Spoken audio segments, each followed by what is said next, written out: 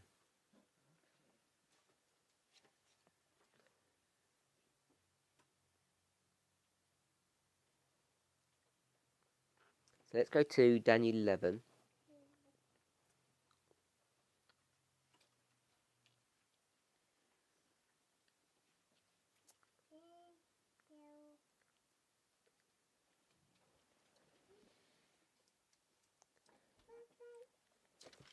Chapter 5. And we'll pick up from the first part of the chapter. What's happened? He brought all the gold out of the house of God, Mm-hmm. and they drank wine out of them, and they praised the gods of gold and silver and brass, iron, wood, and stone. And he was with all of his princes and wives and concubines. And then there was a hand that came and wrote on the wall. So there's a handwriting on the wall, and what does the handwriting say? Mene, mene, mene, tekel, upharsin. Yeah? So all of us know that story. And now Daniel's going to explain to him. So let's go to verse 22, 5:22. Daniel speaks and he says, "And thou, his son, grandson, O Belshazzar, has not humbled thine heart like your grandfather did, though thou knewest all this." And if we go back, what did he know? Go back to verse 21. No, we'll go back to verse 20. But when his heart, Nebuchadnezzar's heart, was lifted up and his mind hardened in pride, he was deposed from his kingly throne, and they took his glory for him. And he was driven from the sons of men, and his heart was made like the beasts, and his dwelling was with the wild asses, and they fed him with grass like oxen, and his body was wet with the dew of heaven, till he knew that the Most High God ruled in the ruled in the kingdom of men, and that he appointed over it whomsoever he will. Verse 22, thou knewest all this. So what's Daniel saying to Belshazzar? This is Nebuchadnezzar, and this is Belshazzar.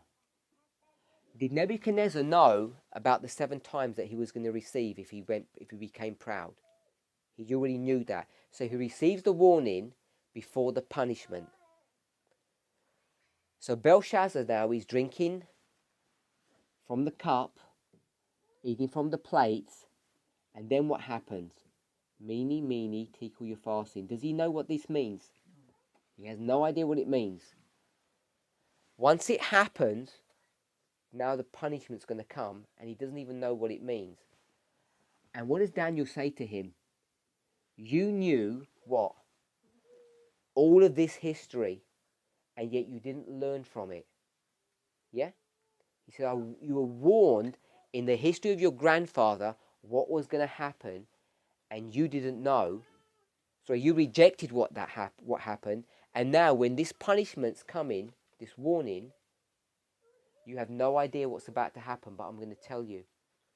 Does he have an opportunity to change? Because as soon as Daniel is going to explain to him, then what happens? We're going to go down to the verse, and we're going to pick up from verse 29. So Daniel's told him everything. Let's go to verse 25.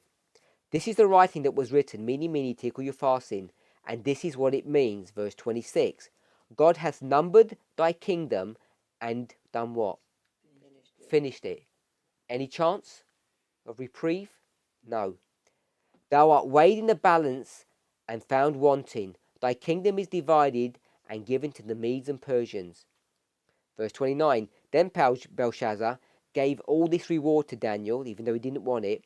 And verse 30. In that night was Belshazzar the king of the Chaldeans slain by Darius the Mede. So once this mini mini tickle your fasting happens and he doesn't even know what it means, it's too late. He's going to be killed.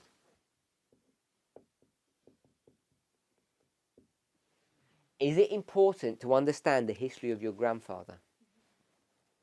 Yeah? Because if you don't understand it, what's going to happen to you?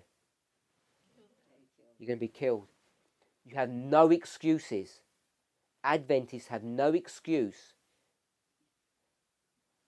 And what have we done?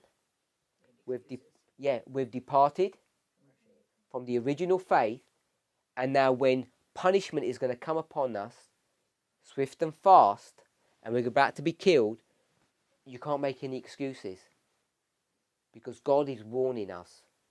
Before this event, God is going to warn us to give us an opportunity to get out of the mess.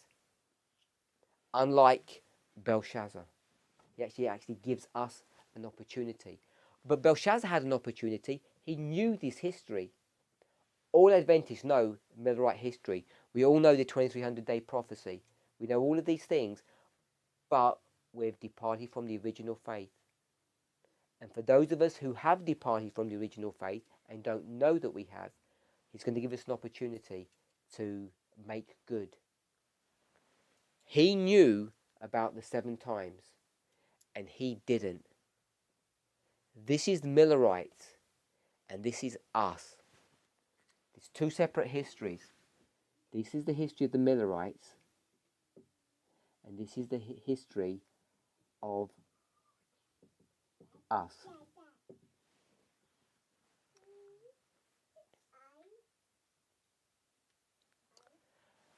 What do we say a time is? A year? You okay with that? Yeah? So, how many days in a year? 360. If we did 7 times 360, we all know what that calculation brings, or we're not familiar with it? I'll do it a different way. What is 3.5 times, times, and dividing of time? How long is that? 3.5 years. Yeah. Do we know that that's the 1260? So 3.5 and 3.5 is 7. So 1260 plus 1260 is 2520. So this 2520 that you've heard about, I think you have heard about, most, I don't know, Adventists who haven't heard about it, is right here in this chapter 2520. Did the Millerites know about the 2520? They preached it, they understood it, yeah? Did Nebuchadnezzar know about the 2520? Yep. Do Adventists today know about the 2520? No. They have no idea even what it means. Why don't we know? Because we've departed from the original faith. Exactly that. We've departed from the original faith, and we don't even know what any of this history means.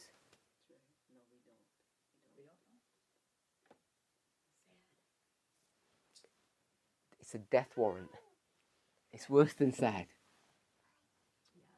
Let's take all of this out.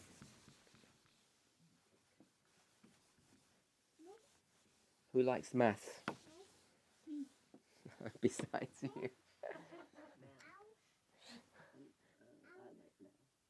Meeny, meeny, tekel, upharsin.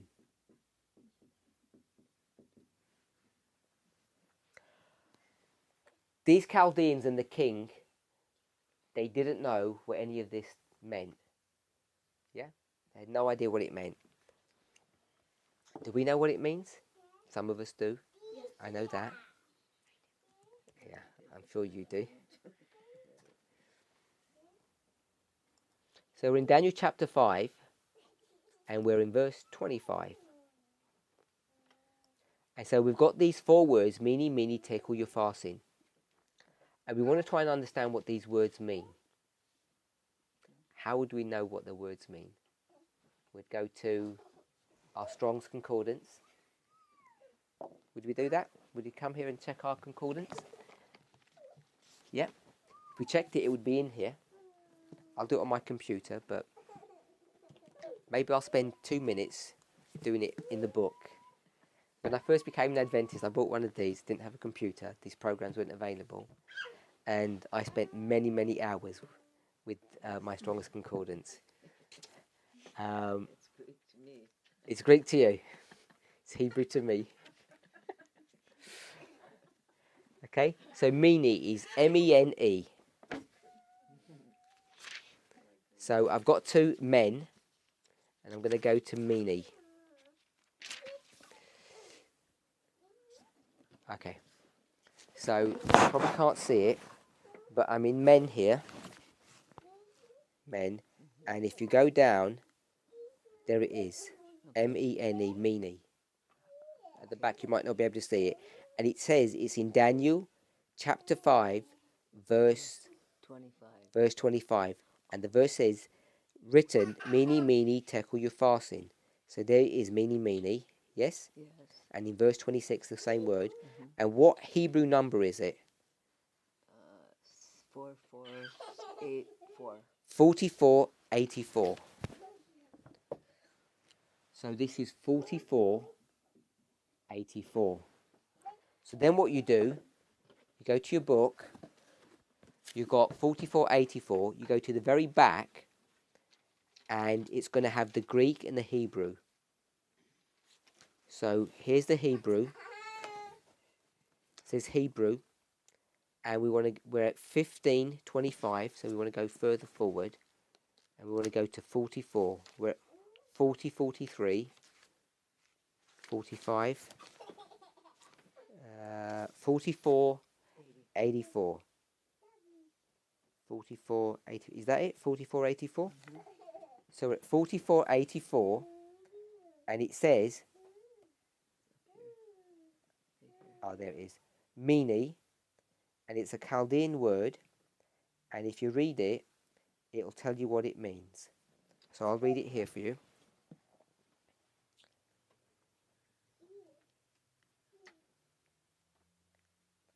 It means part of, it means to be numbered. And then it refers you back to another word, which means to count, or a point, or to number, or to set. So I'll do it on my computer.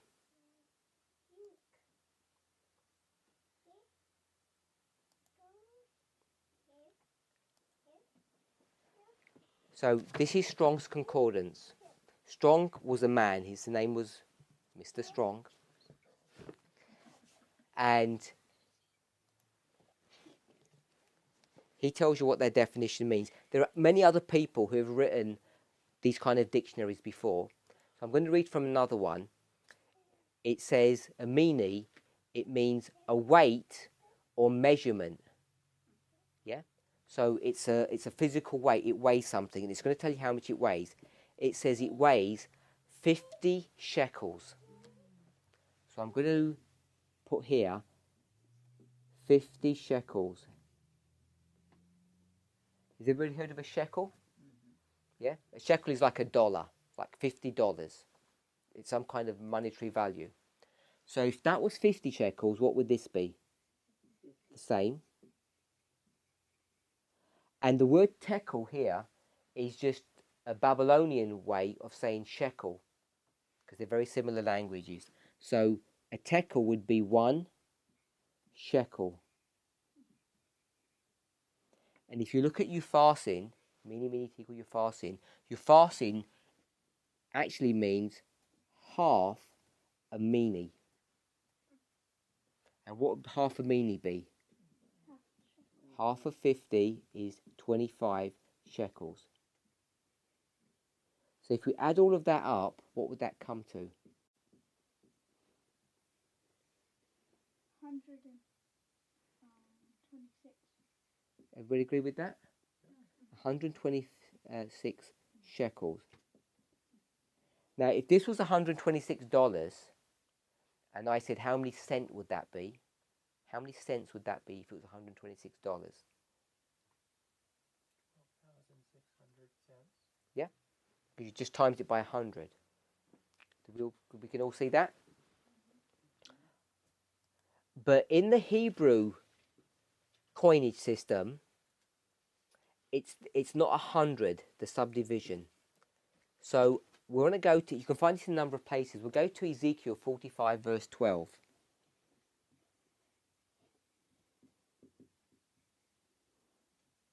And we want to get their equivalent of cents. They don't call it cents, they call it gira.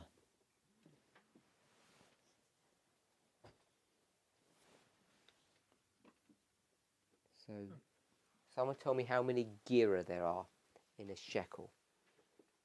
20. Are we all there? 45 verse 12. And the shekel shall be 20 gira. Do we all see that? So a gira, let me put it this way. There are 20 gira equals 1 shekel. So let's turn these 126 shekels into gira. How would we do that? 1 shekel is 20 gira, so 126 shekels would be, how would we do that calculation? 1 shekel equals 20 gira, therefore 126 shekels would be 126 times 20. Would that be correct? So let's do that calculation. Who can calculate that? You can do it a number of different ways.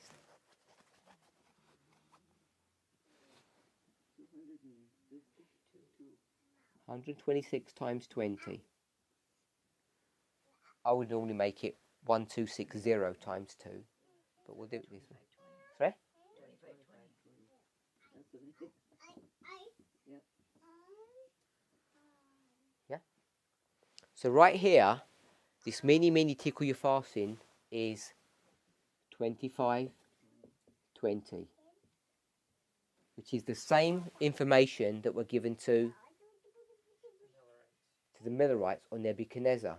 But they understood it. He understood it. And he ended up being saved. Didn't he? But we don't. We don't understand what the 25-20 means. And we're rejecting it. And so when we go so far as to start desecrating the Lord's instrumentalities, what's going to happen to us? We're going to be killed. Because we have not gone back to our history and understood it. Because we have departed from the original faith. So you see this 25-20 in both chapters. This group already understood it, and this group don't understand it. So the 25-20 is a big issue, big subject, an important subject that Adventists don't understand. And we could go through all of these doctrines and show why they're important for us to understand. I mean, this one is obvious, isn't it? How long has this been going on for? This war between the East and the West. Not just, I don't mean that far back. I mean in our local history, in our local, generation. 600-700 years. No, in our generation. Oh, When did the conflict really get serious? 2001. Yeah, 2001. It got really serious, and it's got worse since then. Yeah, everyone's life in the whole world has changed, and Adventists are sitting there ignoring all of this. They have no idea what's going on. Because what are we doing? We're tracking the papacy. Yeah. We're tracking the Pope, seeing what his activities are. You hear so much of that even, on 3 Biant and Martyrdom. Yeah. It's because we don't understand our own history, our own faith. Whether you're conservative or liberal, you're in the same problem.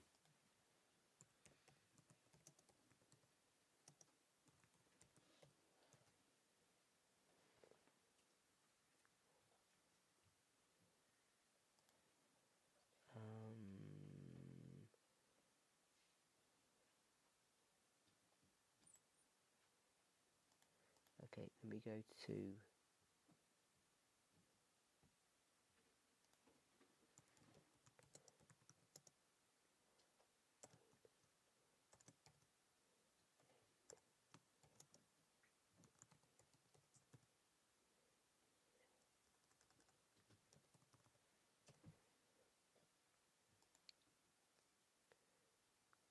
Let me read this to you.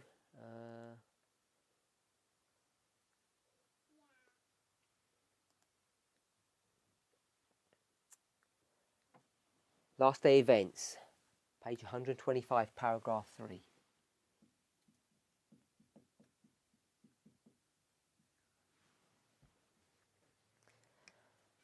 The Sunday movement is now making its way in darkness.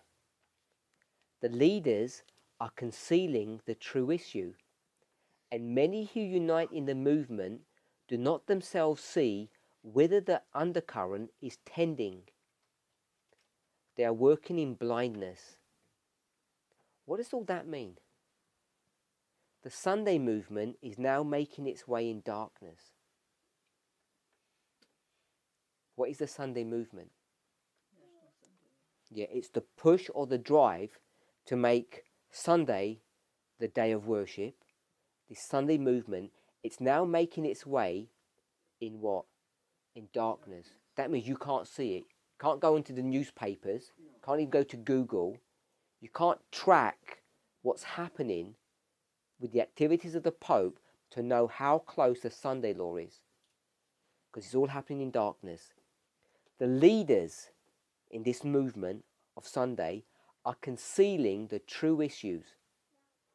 And worse than that, many of them who unite in this movement do not themselves see whither the undercurrent is tending.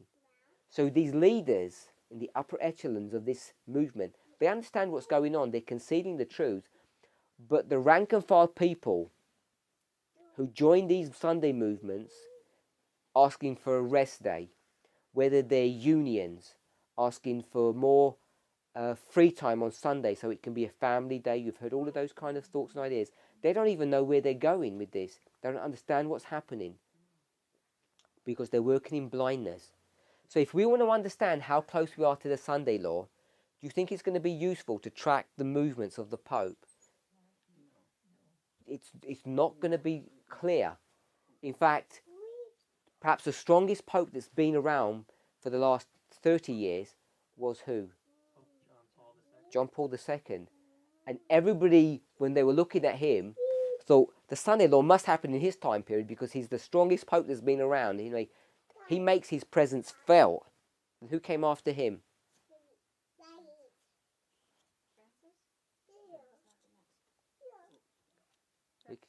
Sorry? Ratzinger. What did they didn't like that name though? They changed his name to Benedict. Yeah, that's a nicer name. And he was kind of like a nobody. Did nothing, did he? Really? He strengthened the work of the papacy, but really he wasn't doing much, and everything kind of went dead. And now this new Pope Francis, comes up, and now he's kind of a go-to Pope. Is that phrase that you use? The go-to person? It's a go-to Pope. And what's his real agenda now? Ecumenism. And he wants to focus on what? The environment. Isn't it what he's pushing? The environment. And the rich countries need to subsidize the poor countries. We need to wipe away their debts. Yeah? Think that's a good idea? For the rich countries to wipe the debts that the poor owe them? No. Because he doesn't want to do what? He doesn't want to allow America to be great. He wants to bring America down. So, we can see if you look at the popes, they're not really doing much effectively. You know, even though we try to claim that they do. In fact, most of the arguments that Adventists have about Sunday law are how old? I mean, some of them are like 100-year-old documents that we pull up saying, the Catholics, we go to the Catholic Catechism and they have this question and answer, which was the day, and they said, we know it was Sabbath, but by the mark of our authority, we changed it into Sunday. I mean, this is like documents that are over 100 years old. All of the arguments that we have, if I can use it this way respectively, are threadbare. They don't have a present truth application or a present truth bite or a message. because we're looking at the wrong place, because we've departed from the original faith. The original faith would have guided and directed us. And now when people are being raised up to teach the original faith, they're scorned by Adventists, by and large, especially the leaders. They're scorned to say all of this stuff is foolishness. And I've just shown you that Belshazzar's problem is that he's going to reject the history of his father. And his father understood about the 2520 and was saved. Belshazzar rejects it and he's not saved. All of these things have an impact upon us. The issue of the daily, which people say, doesn't matter what view you have of the daily, because Ellen White says it's not an important subject to fight over. But you have to understand the context in which he's speaking. And then you have to understand what the implications are if you have a wrong view of the daily. And you have to manipulate the scriptures. I mean, you have to manipulate Daniel chapter 8, verse 11 to get the daily. I don't know if we know the issues about the daily, but Adventism today believes it's the ministration of Christ in the most holy place. This is what the daily is, his daily ministration. And to do that, you have to manipulate not only that verse, but the other 4 verses in Daniel to make them say something that they don't say. And you have to depart from the original faith. Because what did the original faith say the daily was? See, this is the problem. I mean, we don't even know. So if you don't even know, for me to tell you anything, to say that they're wrong and I'm right, you're thinking, I don't know anyway. Because I could say anything. And can we see the danger that we're in? Yeah? What I do want to remind us is age doesn't save you. And what I mean by that is we can't say, I'm too old, I'm too tired, this is too difficult, this is too complicated, this is for the younger people. This affects every single one of us, whether you're young or old. If you read Ezekiel 9, it tells you, you reject what's happening. Those 5 men are warned to slay everybody, young and old, married or single. It makes no difference. No one is going to be spared. Each of us has to tax our minds to the utmost, according to the ability and the talents that God has given to us. But none of us are going to be excused that we're too young or we're too old. And the problem is, and I'm only here for a few more days, to present some of these truths becomes difficult because we don't even have a reference point that we can come and meet on. So if I was talking to a group that had heard about the daily, we could argue about it and I could show why I believe what I believe and what you would believe. But if you've never even heard of the argument, it becomes problematic. So I want to tell you that the Millerites believed that the daily was a symbol of the pagan powers that have existed from the very beginning of the controversy. So all of these pagan nations, and what's the first pagan nation that wars against God's people? Babylon. Then Medo-Persia, all pagan. Then the ultimate is pagan Rome. They even put it into their name. Well, we did. Pagan Rome. And then it all shifts to papal Rome after that. Sorry, Greece. I missed Greece. Shouldn't do that. Babylon, Medo-Persia, Greece, then pagan Rome, and then papal Rome. So this daily are all of these pagan powers. That's what they represent. That's what the Millerites believed, the original faith.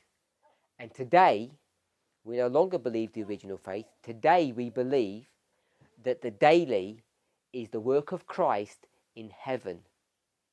And is Christ's work in heaven good or bad? Good. Was pagan Rome good or bad? Bad. So we've turned something that was a symbol of something, we've turned a symbol that was satanic into a symbol that is godly. And vice versa. Yeah? It's a big problem. It's departing from the original faith. It's scary. So we've made mistakes on this one, the 2520. I mean, people get disfellowshipped over this one.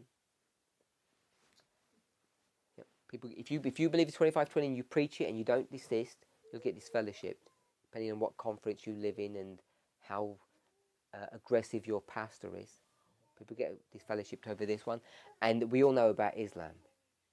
So these are just three things that we've departed from the faith over, and they have huge implications in our relationship to our church and our church's relationship to God when we're trying to teach the third angel's message.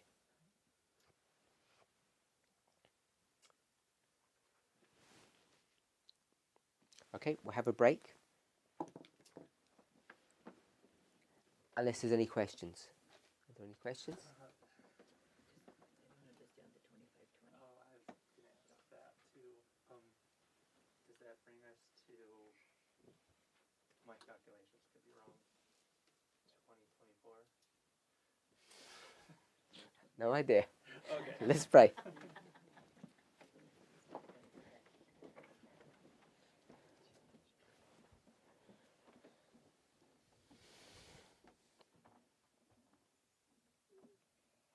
Heavenly Father, we thank you for your goodness and mercy. We want to ask and pray that you would be with us, that you would bless us, and that we might have a clearer understanding of your word. It's my hope, Lord, that those who have participated in this study can see that your people have indeed departed from the original faith, that we no longer understand our left hand from our right hand. And even now, the Sunday movement is going forward in darkness. We're looking at the wrong people in the wrong places at the wrong time. How can we understand the times in which we're living, Lord, unless we come back and stand on the platform of faith? Lord, I want to ask and pray that you would be with us, that you would help us to understand the truths of the times in which we're living, so that we and our friends, our family members might be saved. In Jesus' name we pray.